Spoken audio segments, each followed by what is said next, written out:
Ndugu washiriki, duniani kote sekta binafsi imeendelea kuwa mhimili muhimu katika kukuza na kuendeleza sekta ya elimu.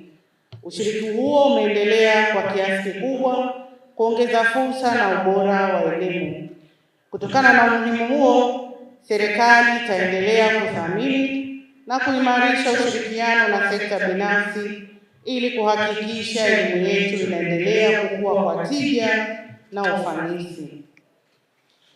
Napenda pia kumshukuru Rais wa Jamhuri ya Muungano wa Tanzania, Mheshimiwa Dr. Samia Suluhu Hassan kwa maelekezo yake yanayoendelea kuleta mageuzi katika sekta ya elimu, hususan katika kuimarisha elimu ya sayansi, ujuzi na stadi ili endane na mahitaji ya soko la ajira.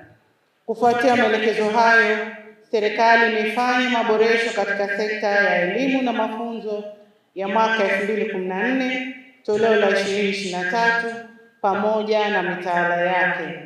Aidha, serikali inaendelea kuandaa miongozo mbalimbali itakayosaidia utekelezaji mzuri wa maboresho hayo.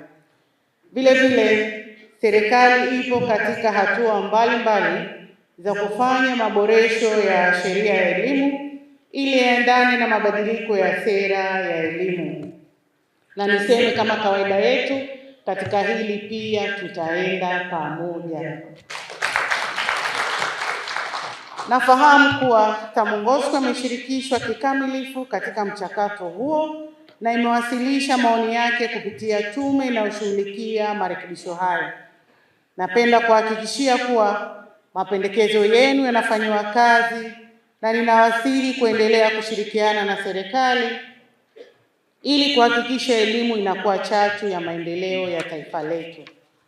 Ndugu washiriki, kutokana na mabadiliko ya sera ya elimu, serikali inatarajia ongezeko la wanafunzi kufikia mwaka 2028 kutokana na makundi rika mawili kukutana wakati mmoja, yani double cohort.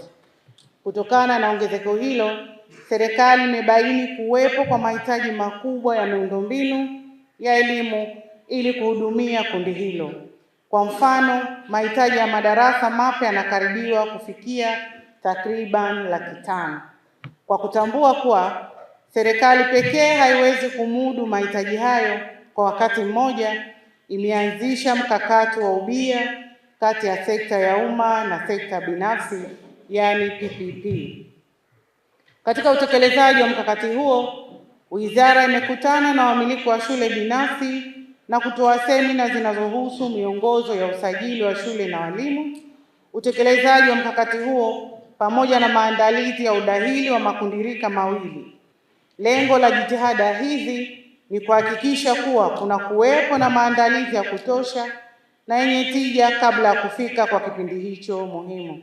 Hivyo, naendelea kuwasihi kuendelea kutoa ushirikiano kwa serikali yenye nia njema ya kuendeleza sekta ya elimu kama mkombozi wa taifa kiuchumi.